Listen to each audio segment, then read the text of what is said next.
भारत के दीगर तमाम शोबों की तरह सिनेमा भी, भारतीय सिनेमा भी इन दिनों जाफाइजेशन का शिकार है। वो ऐसी ऐसी फिल्में बन रही है जिसके जरिए हिंदुस्तानी मुसलमान और इस्लाम को बदनाम किया जा सके, या फिर इस्लाम की छवि को या मुसलमानों की छवि को गलत अंदाज से पेश किया जाए। हालिया बरसों में एक सीरीज आई है, अभी एक फिल्म आई थी ताजमहल, जिसकी नाकाम जो पर्दे सिमी पर मुकम्मल तौर पर फॉलोअप हो गई। लेकिन सवाल फॉलोअप होने का नहीं था, सवाल ये था कि इस तरह की फिल्में क्यों बनाई जा रही है और इस तरह की कहानियां पेश करके, जाली कहानी पेश करके उसके पीछे मकासद क्या है। आज हम ताजमहल पे बात नहीं कर रहे हैं, बल्कि एक और फिल्म आई है, हक फिल्म। इस फिल्म में इमरान हाशमी और यामी गौतम की अदाकारी पर मुश्तमिल इस फिल्म में हक शाह बानो का जो केस आया था 80 की दहाई में, जो राजीव गांधी की गवर्नमेंट ने इस पूरे सुप्रीम कोर्ट के फैसले को बदल दिया था, और कहा जाता है कि शाह बानो वाला जो केस था और जिस तरह से सुप्रीम कोर्ट मरकजी हुकूमत ने उस पर इंटरफेयर किया, वो एक तरह से टर्निंग पॉइंट था भारत में फिरका प्रस्तों के उरूज के लिए। आज इस फिल्म पे हम बात करने के लिए चेन्नई से हमारे मेहमान सैयद मुश्तबा साहब हैं। सैयद मुश्तबा साहब, आपका इंसाफ न्यूज ऑनलाइन में खैर मकदम है। पहले इस फिल्म के बारे में हम बात कर रहे हैं, मुझे पता है कि इस फिल्म में की बेस कहानी क्या है, इस फिल्म के जो निर्माता हैं उनका मकसद क्या है। जी, बहुत बहुत शुक्रिया नूरुल्लाह जावेद साहब, मुझे अपने चैनल में फिर से एक बार मदऊ करने के लिए, और मेरे सामईन को मेरा आदाब, सत श्री अकाल और अस्सलाम वालेकुम। देखिए, ये जो पूरा मौजू जो बहस है और जो चर्चा के बहस है, वो है नई फिल्म जो कि अभी 7 नवंबर को रिलीज डेट था उसका, और शायद मुझे लग रहा है कि वो रिलीज हुई, क्योंकि आजकल क्या फिल्में रिलीज होती हैं नहीं होती हैं उसका तो मैं लेखा जोखा नहीं रखता हूँ। लेकिन यह है कि इस फिल्म के ऊपर जो है बड़ी मतलब एक तनकीद हो रही है, और ये फिल्म जो है ये कंट्रोवर्शियल फिल्म बन गई है। तो पहले हम लोग इस फिल्म के बारे में बात करेंगे, या पहले मतलब हम लोग शाबानो केस के बारे में बात करेंगे? क्योंकि देखिए, शाबानो केस जो है, जी जी जी, पहले इस फिल्म की जो बेस कहानी है और निर्माता क्या पेश करना है उस पर बात कर ली जाए पहले। नहीं, देखिए, मैं अपने सामाइन को समझाने के लिए, क्योंकि ये शाबानो केस जो है 35 साल पुराना केस है, और हमारे सामाइन जो है 35 साल में मुझे लगता है कि एक नया पौध खड़ा हो गया होगा जो शाबानो क्या है नहीं है। हम तो उसके अंदर थे, हम तो थिक ऑफ द मतलब सिचुएशन में थे, मतलब बिल्कुल शहाबुद्दीन के साथ थे हम, तो हमें तो शहाबुद्दीन मतलब वो केस के बारे में मालूम था। लेकिन उस वक्त हम बहुत छोटे थे, मतलब ये कि हमारी जो मतलब उम्र होगी, वो बस कॉलेज से निकले थे और यूनिवर्सिटी पहुंचे थे, और ये शाबानो का जो कहानी है वो पूरा आ गया था। तो एक बात तो हम लोग शाबानो केस के बारे में बात करेंगे। दूसरी बात जो हम लोग करेंगे वो इस फिल्म के बारे में बात करेंगे कि फिल्म मतलब क्या मकसद के लिए बनाई गई है और क्यों बनाई गई है और किसने बनाई गई। और तीसरी बात जो हम लोग करेंगे वो आजकल जो रविश, जिसका आपने अभी अपने एंकर में या शुरुआत के जो जुमले थे उसमें आपने कहा कि अभी जो रविश जो चल रही है एंटी मुस्लिम की और एंटी मतलब इस्लाम की और एंटी इंडियन मुस्लिम्स की, तो इन तीनों मतलब सवालों पे हमारा और आपका ये डिस्कशन जो है वो खड़ा होगा, और इसमें मैं आपके सवालात लूंगा और उसके जो भी जवाब हमसे बन सकते हैं वो दूंगा। अब आप सवाल कीजिए, मुझे कहाँ से शुरू करना। पहला सवाल हमारा ये है कि ये जो फिल्म के जो निर्माता हैं वो इस कहानी के जरिए क्या पैगाम, क्या मैसेज देने की कोशिश कर रहे हैं, और उसके साथ ही ये सवाल भी जोड़ ले जाए कि उनका जो मैसेज है क्या एंटी मुसलमान है या एंटी इस्लाम है, या फिर सिर्फ एक शाबानो का जो वाकया हुआ उस वाकये को सिंपल तरीके से पेश कर रहे हैं। देखिए, इसका जवाब ये है कि ये 35 साल के बाद इन लोगों ने मतलब एक तय किया कि हम इसकी एक फिल्म बनाएं जो कि शाबानो के केस के ऊपर है। अब इसके बारे में एक चीज और बता दूं कि एक किताब आई है भारत की बेटी, उस किताब का नाम है भारत की बेटी। उसमें किसी जर्नलिस्ट है, उनका नाम मैं भूल रहा हूँ, वो गर्ग करके है या क्या है, उनकी किताब है। और ये किताब और वो जो केस था, इन दोनों को मिला करके हमारे जो जो जो जो प्रोड्यूसर हैं, जंगली प्रोडक्शन है, वो काफी मशहूर मतलब प्रोडक्शन हाउस है जिसने ये कहानी ये फिल्म बनाई है, ये तस्वीर बनाई है। अब इसमें ये है कि किसी ने ये फिल्म की सिर्फ ट्रेलर उन्होंने निकाला है और टीजर निकाला है उसका।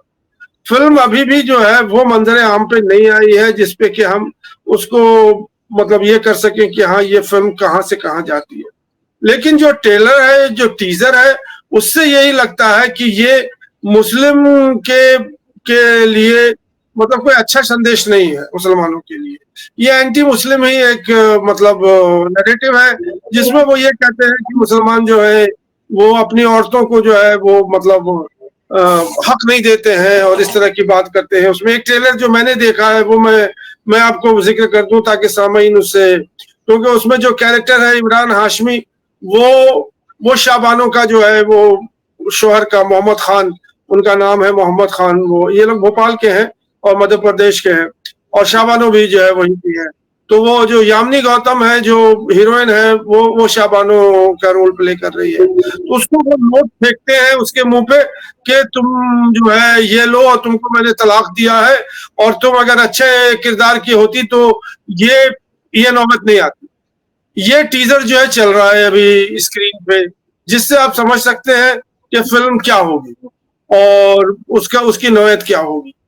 तो मैं यही बताना चाह रहा था कि उसमें जो इस फिल्म के बारे में आगे ये बताना चाह रहा था कि ये फिल्म के ऊपर ऑब्जेक्शन उठाया है शाबानो की बेटी ने और उन्होंने कहा है कि ये फिल्म जो है हम मतलब जो उनके शाबानो के लीगल एयर है वो लोग तो सब मर गए कि उनसे आपने परमिशन नहीं लिया है और ये कोर्ट में मतलब केस चल रहा है आपके हाई कोर्ट में। और वहां पे उन लोगों ने जो शाबानो की फैमिली है या उनकी बेटी है जिसने ऑब्जेक्शन उठाया इस फिल्म को जो है स्टे करने के लिए और इस फिल्म में जो है इसको नहीं चलाने के लिए उसने पिटीशन दिया है और वो कोर्ट में चल रहा है। और उनका दलील है कि ये जो फिल्म है ये कथाकथित उनकी माँ के ऊपर है, शाबानो के ऊपर। और दूसरी बात उन्होंने ये कही है कि जो उनकी फैमिली है उसको दिखाया नहीं गया, उनसे परमिशन नहीं लिया गया। तीसरी बात उन्होंने ये कही है कि ये बहुत ही मतलब घटिया तरीके से किसी मुस्लिम समाज की औरत को और उनके मतलब उसको जो है दिखाने की कोशिश की गई है, वेरी बैड लाइट। तो इन सब के एवज में जो दूसरी तरफ है जो प्रोड्यूसर है जंगली प्रोडक्शन और उसमें और भी जो लोग हैं वो जो इसको डिफेंड कर रहे हैं उनका कहना है कि हमने डिस्क्लेमर लगा दिया है ऊपर में कि इसका शाहबानो से कोई लेना देना नहीं है, ये सारी चीजें जो है ये काल्पनिक है और ये सिर्फ जो है मतलब किसी से इसका कोई मतलब वो नहीं है, मतलब रिजेम्बलेंस नहीं है। जो होता है हर फिल्म के आगे वो हर फिल्म के साथ यही मतलब एक टैग लगा देते हैं। लेकिन उस पर वो ये कह रहे हैं कि सिर्फ जो है मतलब एक डिस्क्लेमर लगा देने से आप आजाद नहीं हो जाते हैं, क्योंकि और फिर उन लोगों ने ये भी कहा है कि हमने ये जो फिल्म बनाई है ये हम कोई बायोपिक नहीं बना रहे हैं किसी के ऊपर या किसी का जो है तो मतलब हम मतलब जैसे मिल्खा सिंह बनी थी या बहुत सारी फिल्में बनी है दुनिया में हिंदुस्तान में जो कि अलग अलग मतलब लोगों के ऊपर बनी है। तो उन्होंने कहा कि हमारा ये क्लेम नहीं है कि हम उसके ऊपर शाबानों के ऊपर बायोपिक बनाए। और उनका ये कहना है कि हमारी किताब से जो है हमने ये किताब से जो है ये स्टोरी ली है और उसी से जो भी इंस्पिरेशन लिया। तो बहरहाल ये बात जो है अब तो कोर्ट में चल रही है, अब कोर्ट जो है वो उसको फैसला करेगी। मेरे ख्याल में शायद उसके दोनों तरफ के आर्गुमेंट भी हम कंप्लीट हो गए हैं और जो फैसला कोर्ट का होगा वो मतलब होगा और उसके बाद हम लोग उसका इंतजार कर रहे हैं कि क्या है। तो ये जो जो लोग हैं हम और आप जो जो मतलब इस मौजू को उठा रहे हैं और हम लोग जो उठा रहे हैं वो उसका एक अपना मंशा है और जो जो फिल्म प्रोड्यूसर है और जो फिल्म के जो लोग हैं जिन्होंने फिल्म बनाई है उनका अपना मंशा है। वो अपने मतलब पैसों का खेल देख रहे हैं कि हम एक लगाएं तो 100 पाए, तो इसलिए उन्होंने ये फिल्म को तजवीज किया कि इसको बनाए हैं। हम और आप जो इसको डिस्कस कर रहे हैं वो इसलिए डिस्कस कर रहे हैं कि इस फिल्म की जरूरत क्या थी, क्यों ये फिल्म बनी। और ये पूरा जो शाबानो का जो केस है, अब हम लोग दूसरे सवाल के जवाब की तरफ जा रहे हैं कि शाबानो का जो केस था जिसका पूरा प्रभाव जो है इन्फ्लुएंस पूरे हिंदुस्तान के मुसलमानों पे पड़ा और उसका रैमिनिफिकेशन ये था कि वो बाबरी मस्जिद के ऊपर पड़ा और फिर बाबरी मस्जिद का जो पूरा अयोध्या मूवमेंट और जो हिंदू टेम्पल जो मतलब श्री राम टेम्पल जो है राम जन्मभूमि का मैटर बना। तो ये बहुत बड़ा और उसके बाद से हिंदुत्व का राइज हुआ और मुसलमानों का जो भी कुछ हो रहा था उससे और सवाल हुआ। तो ये बहुत अहम टॉपिक है, शाबानों का एक केस नहीं है, बल्कि एक बहुत बड़ा टॉपिक है जिसको हम और आप अपने माध्यम से अभी आज के सामाईन के पास जो नई पौध है उसके सामने रखना चाहते हैं, और हम कोई जजमेंटल नहीं करना चाहते, इसीलिए मैं राजी हो गया कि ये इंटरव्यू आपको करूं। देखिए, पहले मैं आपको समझाना चाहता हूं जितनी कुछ मेरी समझ है, और भी बड़े बड़े उलमाए दीन हैं, और शहाबुद्दीन साहब थे, वो भी थे इसको। सर पहले इस सवाल का जवाब आपने दिया है कि ये जो फिल्म है एक तो अखलाकी तौर पर गलत है कि आप एक खातून के बारे में फिल्म बना रहे हैं, उस खातून के अहले खाना से परमिशन भी नहीं ले रहे हैं, और सिर्फ मामूली सा डिस्क्लेमर दे के आप दावा कर रहे हैं कि इसका ताल्लुक उससे नहीं है। दूसरा, आपने ये बताया कि इस फिल्म का मकसद जो है इस मुसलमानों के जो इज़्दवाजी निज़ाम है, शादीशुदा के जो निज़ाम है, उसको गलत तरीके से तशरीह करने की और पेश करने की कोशिश की गई है। ये आपकी जी हमारी समझ में तो यही है कि इसमें ये दोनों चीजें हैं कि एक तरफ तो वो ये चाहते हैं कि जो मुस्लिम पर्सनल लॉ है उसके ऊपर वो अटैक करना चाहते हैं, और वो ये कहते हैं कि ये घटिया कानून है और इसको जो है मतलब आप, और फिर वही वो अगर आप पर्सनल लॉ को हटा देते हैं तो जाहिर सी बात है कि यूनिफॉर्म सिविल कोड लेके आएंगे। तो ये सब फिल्म जो है यही सब एजेंडा लेके चल रही है। और दूसरा उनका ये है कि हिंदुत्व को बढ़ावा दे रही है कि देखिए कितनी गंदी समाज है मुसलमानों की, और हमारा समाज तो बहुत अच्छा है, तो उनके समाज की बुराई को देख करके आप खुश हो जाइए कि आप जो है बहुत अच्छे से।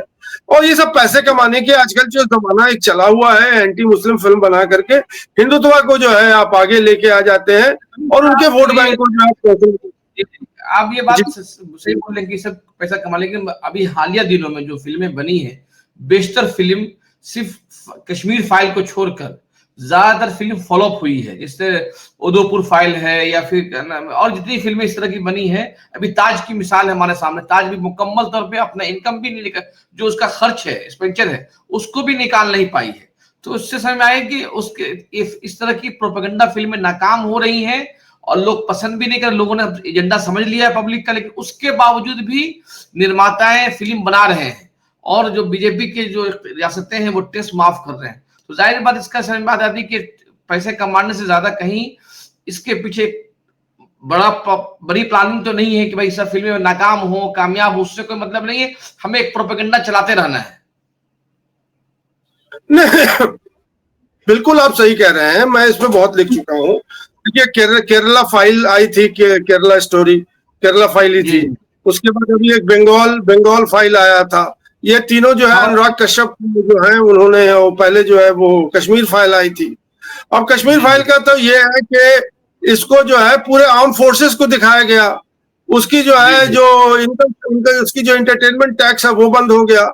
जो बीजेपी और आरएसएस के शाखा थे वहां से लोगों को ले जाकर के, मैं खुद जानता हूं कि मेरे साथ एक असातिज़ा थे जिन्होंने लड़कों को फ्री टिकट खरीदा था कश्मीर फाइल की, और उनको कहा कि लो ये टिकट और जाओ सिनेमा हॉल में जाओ जाके देखो।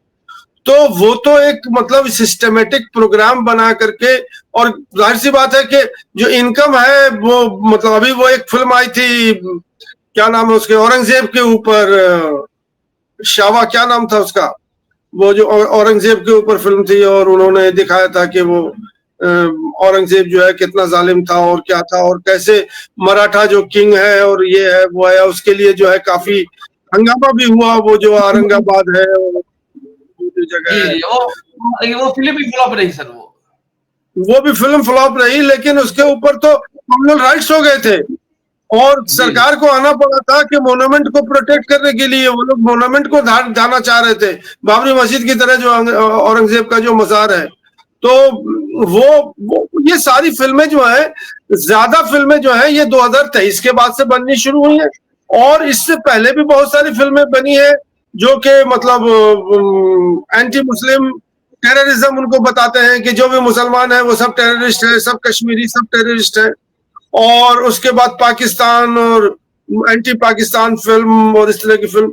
अब जो ये जो 2-3 बॉडी ऑफ फिल्म है, मैं आपको अब फिल्म के ऊपर बात करना चाह रहा हूँ।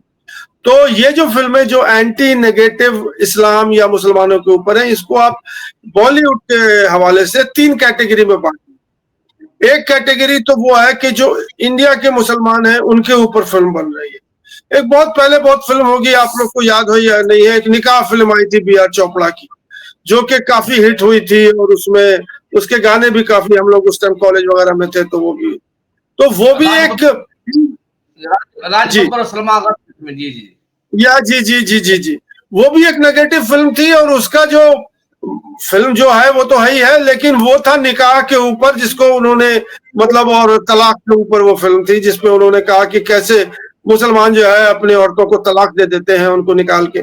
और ये भी शाबानों का केस भी उसी से रिलेटेड है।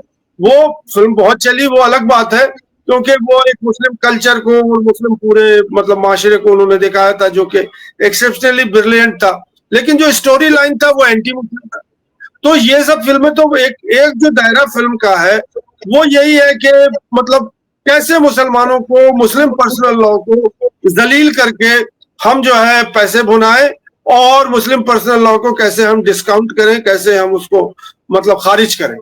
दूसरी फिल्म जो बन रही है वो कश्मीर के ऊपर है, और सारे कश्मीर की फिल्म के ऊपर उनका यही था कि सारे कश्मीरी टेररिस्ट हैं और वो हिंदुस्तानी नहीं है। वो क्या है ये भी नहीं मालूम है, लेकिन अगर कभी किसी कोई ऐसी फिल्म नहीं बनी है अभी मेरे नजर में जो कि ये बताए कि कश्मीरी भी हिंदुस्तान के नागरिक।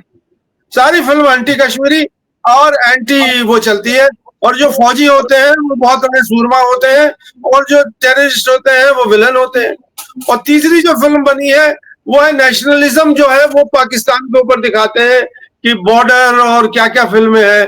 तो ये 3 तरह की जो फिल्में हिंदुस्तान में बन रही हैं वक्तन फवक्तन, वो नेशनलिज्म नहीं है। आप नेशनलिज्म उसको आप बोल दे वो अलग चीज है, लेकिन वो एसेंशियली एंटी पाकिस्तान का मतलब है एंटी मुस्लिम, एंटी इस्लाम। मैं तो सीधी बात करता हूँ। एंटी कश्मीर का मतलब है, भाई एंटी कश्मीर आप क्यों कह रहे हैं जी? एक तरफ तो कह रहे हैं कि अटूट अंग है, दूसरी तरफ आप कह रहे हैं कि ये कश्मीरी हमारे हिंदुस्तान के नागरिक नहीं है। तो ये सब जो विरोधाभास है, इसको जो है लोगों को अकल में आना चाहिए।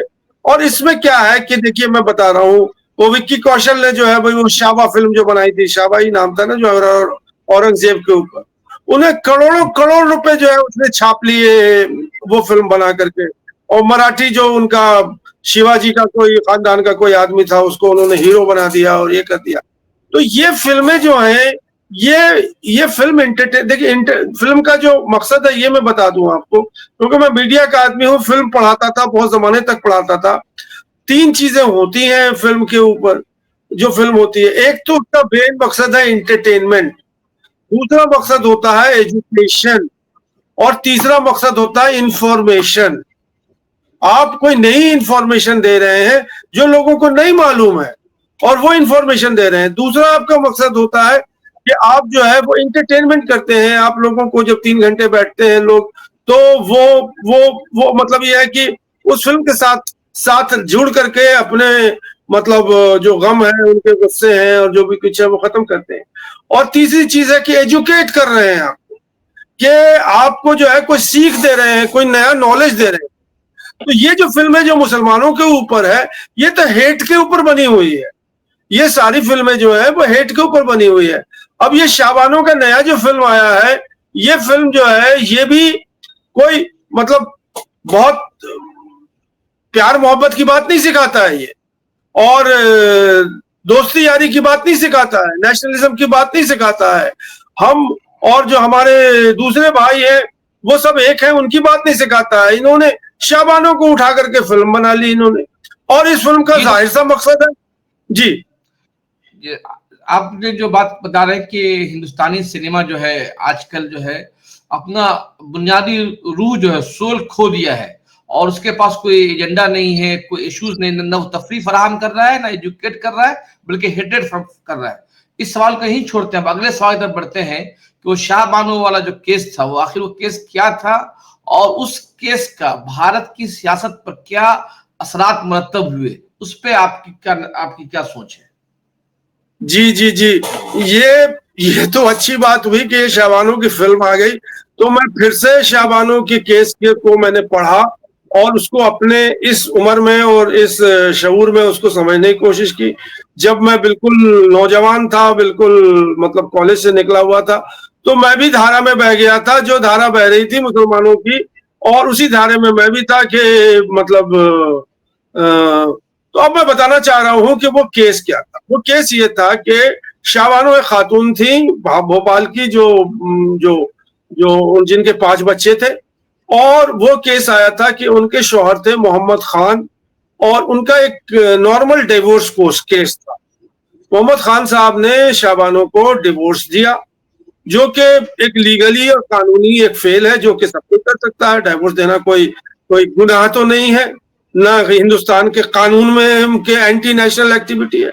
तो उन्होंने जो है उनको जो है मतलब डिवोर्स दिया, और डिवोर्स करने के बाद जो है, क्योंकि पर्सनल लॉ के तहत जो है वो गवर्न हो रहे थे, तो उन्होंने जो मुस्लिम पर्सनल लॉ के जो जो फराइज थे या जो कवानीन थे उनको फॉलो किया, और उनको जो है लीगली डिवोर्स दे दिया।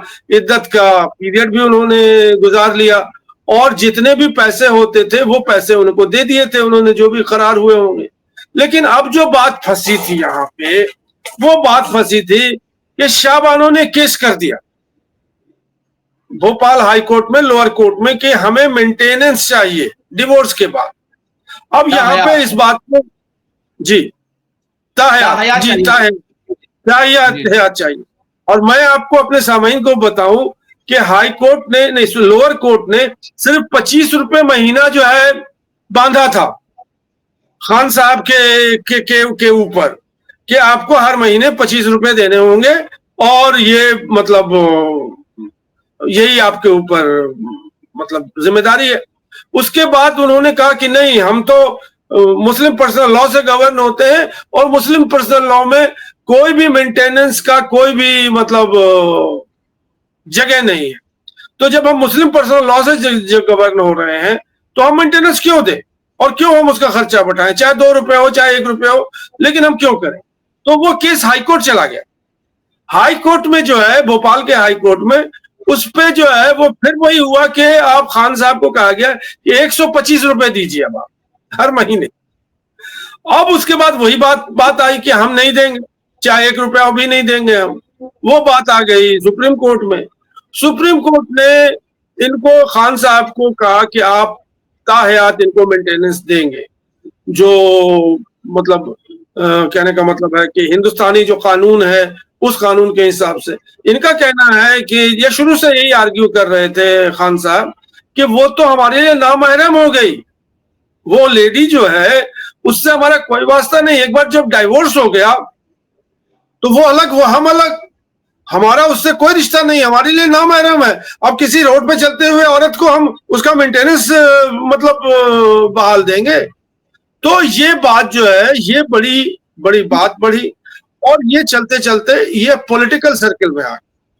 अब हमारे शहाबुद्दीन साहब जी, मेरा सवाल है, ये उस वक्त जब ये वाकया हो रहा था, शाहबानो का और खान साहब की क्या उम्र थी दोनों की? ये लोग काफी मैच्योर लोग थे। जो खान साहब थे ये कोई 70 की दहाई के लोग थे, और जो जो जो जो शाहबानो है तो ये भी कोई मतलब उन्हीं के उम्र के आसपास की है, क्योंकि मैं तो मतलब जो उनकी वो ये कोई 24-25 या 15-16 के लोग नहीं थे ये।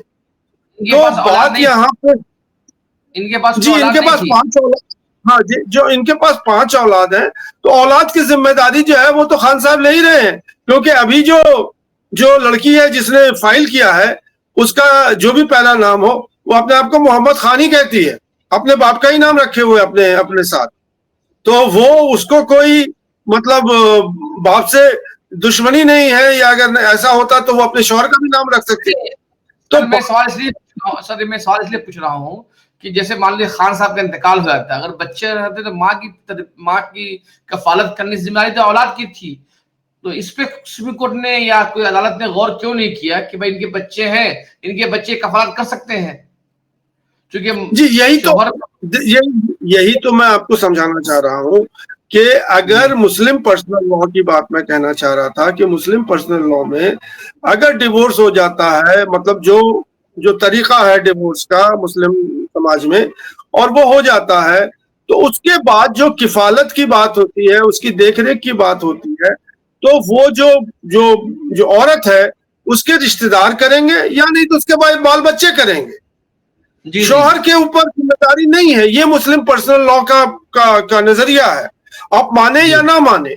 लेकिन एक चीज और बता रहे हैं कि ये जो है, ये एक तरह से उस वक्त भी मुझे लग रहा था कि ये कॉन्स्पिरेसी है, एक साजिश है। बहुत से लोग जो है शाबानों को आगे करके मुस्लिम लॉ को, पर्सनल लॉ को नीचे करने के लिए इन्होंने ये खेल रचा था, ये षड्यंत्र रचा था कि देखिए ये कहां जाता है, किस तरह से जाता है। अब शाबानो केस में शहाबुद्दीन हमारे साथ थे, हमें याद है बहुत अच्छी तरह।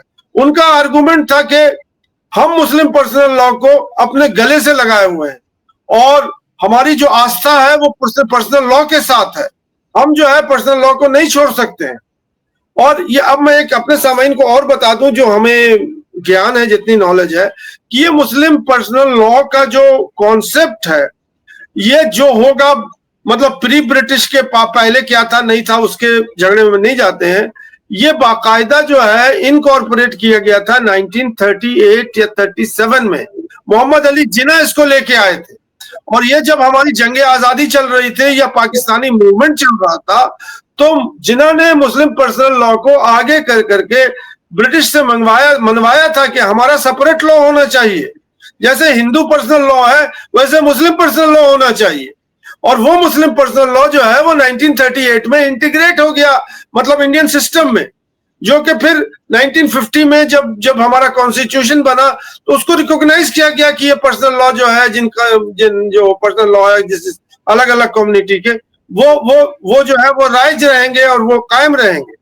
अब बात यहाँ पे आ गई है कि जब गवर्नमेंट उसको रिकॉग्नाइज करती है पर्सनल लॉ को, और सुप्रीम कोर्ट उसको रिकॉग्नाइज करता है, तो उसके अंदर जो त्रुटि अगर है कोई, अब मैं बहुत सारे विमेन से भी बात कर चुका हूं, मेरी किताब इसके ऊपर है, एक पूरा चैप्टर इसी के ऊपर है। एक मोहतरमा है बंबई की जो इसी पे काम कर रही है, जिन्होंने यूनिवर्सल सिविल कोड जो जो जो मतलब बनने वाला है फ्यूचर में, जब भी हिंदुस्तान में होगा, उसमें मुस्लिम पॉइंट ऑफ व्यू को वो कह रही थी कि हम इंटीग्रेट भी कर सकते हैं अगर वो मुसलमान के जो मुआवजत होते हैं उनके अगर पर्सनल लॉ को हटाना चाहते हैं। लेकिन वो यूनिफॉर्म सिविल कोड का अलग झगड़ा है, वो सब मुसलमानों की बात आती तो यूनिफॉर्म सिविल कोड आता है, और मुसलमानों की बात खत्म हो जाएगी यूनिफॉर्म सिविल कोड का। ये वक्तन फवक्तन आप भी जानते होंगे। आसाम गवर्नमेंट ने जो एक शादी से ज्यादा शादी पर पाबंदी लगाई है, लेकिन उस कानून असेंबली में बिल आ रहा है, कल अगले सेशन में असेंबली बिल आएगा, लेकिन उसमें उन्होंने आदिवासियों पे पाबंदी नहीं लगाई, कहा कि एक्सेप्शन होगा, आदिवासी एक से ज्यादा शादी कर लेंगे। तो जाहिर बात है इनका जो यूनिफॉर्म है सिर्फ मुसलमानों के लिए है, और इनका एक कानून एक देश एक कानून का जो नारा है सिवाय मुनाफकत के अलावा कुछ नहीं है। तो इसी तरह से भारत के आइन में सिर्फ जो मुस्लिम पर्सनल लॉ को, हर मजहब के पर्सनल लॉ की जमानत दी गई है, इसका फायदा सिर्फ मुसलमानों को नहीं है बल्कि कबायलियों के लिए अलग कानून है, नॉर्थ इंडिया साउथ इंडिया के लिए अलग अलग पर्सनल लॉ है। तो इसमें तो कोई शक नहीं। लेकिन सर इसका जो आप बता रहे हैं कि इसका भारत, जब राजीव गांधी गवर्नमेंट ने सुप्रीम कोर्ट के फैसले को बदल दिया, उसके बाद इसके क्या सियासी असरात मुरतब हुए। और उसका आखिरी सवाल ये, वक्त ज्यादा हो रहा है, कि क्या मुस्लिम पर्सनल लॉ बोर्ड को, उस वक्त की मुस्लिम लीडरशिप को इस तरह की जारिहाना मुहिम चलानी चाहिए थी या नहीं चलानी चाहिए थी? दो सवाल है आपसे, आखिरी दो सवाल में।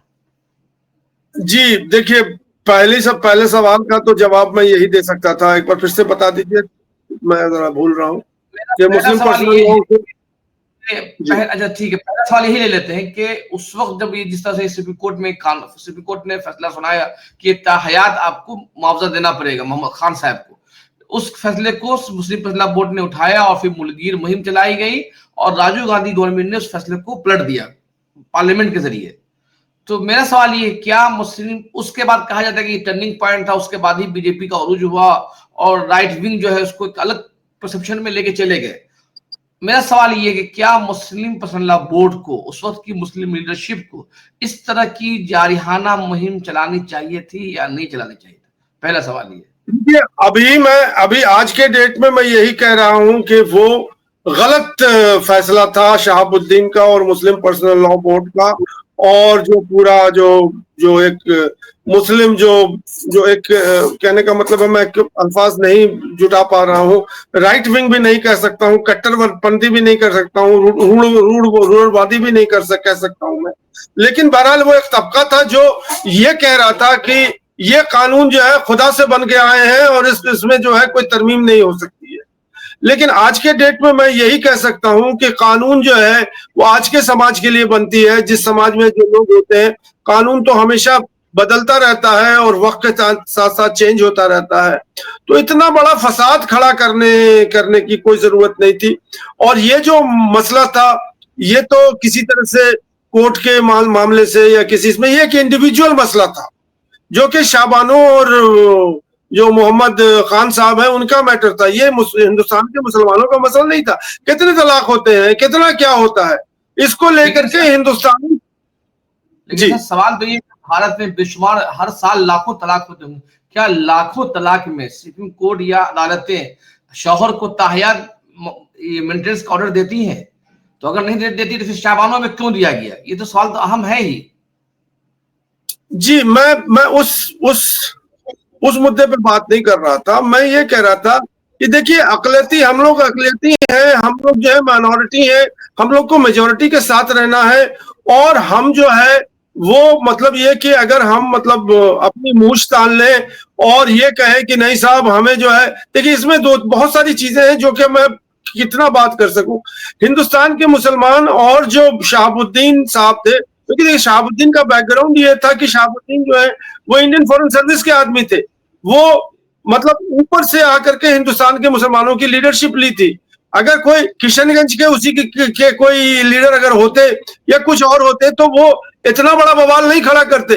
कि शहाबुद्दीन से मैं जब भी बात करता था, वो कॉन्स्टिट्यूशन का ये आर्टिकल और वो आर्टिकल, पूरा का पूरा कॉन्स्टिट्यूशन उनको हिफ्ज था।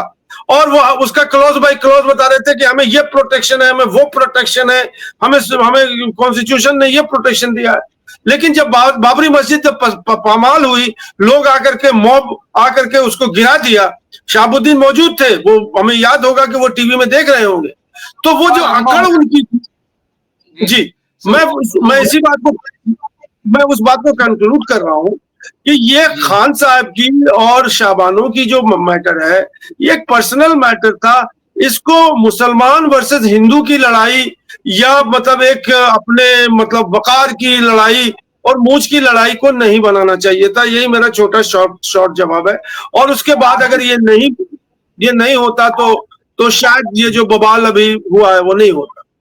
जी, मेरे आखिरी सवाल का जवाब भी मिल गया कि आप भी कहना चाहते हैं कि शायद कि इतने बड़े पैमाने पे मुहिम नहीं चलाई जाती तो शायद कि आज जो मुल्क जो फिरका प्रस्तों के हाथ में है और जिस तरह से दाएं बाजू राइट विंग का गलबा है वो शायद के नहीं होता। मतलब वो एक तरह का टर्निंग पॉइंट था, शायद कि आप भी कहना चाह रहे हैं। जी जी, बिल्कुल यही कहना चाह रहे हैं। जी, दूसरा सवाल आपका क्या? सर यही दूसरा सवाल मेरा यही था कि उसका सियासी असरात क्या मुरत्तब हुए। जी, तो वो मैंने बता दिया। वो तो मतलब एक तरह से समझ लीजिए कि वो आतिशफशा बन गया पूरे हिंदुस्तान में। और शाबानों को लेकर के पूरा मुसलमान जो है वो बहुत सारी चीजें हुए, बॉम्बे राइट्स हुए, क्या क्या हुए, धमाके हुए, क्या हुए, वो सब फॉलो अप है उसका। राम जन्मभूमि का मूवमेंट बन गया, क्या हुआ, ये सारी चीजें तो हमारे आपके सामने मौजूद है। जी, बहुत बहुत शुक्रिया आपका। ये बात तो सच है कि कौमों की तारीख में कई ऐसे वाकयात आते हैं जो देखने में बज़ाहिर छोटे होते हैं, लेकिन कभी कभी वो छोटे वाकयात भी एक बड़े वाकये के लिए पेशकीमा साबित हो जाता है। तो ये तारीख फैसला करेगी कि उस वक्त का जो मुहिम थी शाबानों को लेकर, जो मुस्लिम फैसला बोर्ड या कोई मुस्लिम लीडरशिप का जो नजरिया था गलत था या सही था, इसका फैसला शायद कि आने वाली तारीख में मजीद सामने आए। लेकिन शेर मुस्तफा साहब ने एक बहुत अहम पॉइंट का इशारा किया है कि मुमकिन हो कि शाबानों की आड़ में कोई बड़ी साजिश रची गई थी। और यही वजह है कि निचली अदालत से लेकर बड़ी अदालत तक लगातार उस एक ताहयात मुआवजे की बात कर रही थी, जबकि भारत में बेशुमार तलाक़ें होती है, उस तरह के केसों में ताहयात की बात नहीं आती है। सिर्फ शाबानों के केस में क्यों आया और कोर्ट इसमें क्यों अड़ी रही, तो ये बहुत अहम बात है जो सैयद मुस्तफा साहब बता रहे हैं कि साजिश हो सकती है और मुसलमान उस वक्त साजिश को समझ नहीं सके और एक इंफरादी लड़ाई को इज्तिमाई लड़ाई बनाकर भारत की सियासत का रुख अलग चला गया। सैयद मुस्तफा साहब, आपका बहुत बहुत शुक्रिया कि आपने इंसाफ न्यूज ऑनलाइन के लिए वक्त दिया।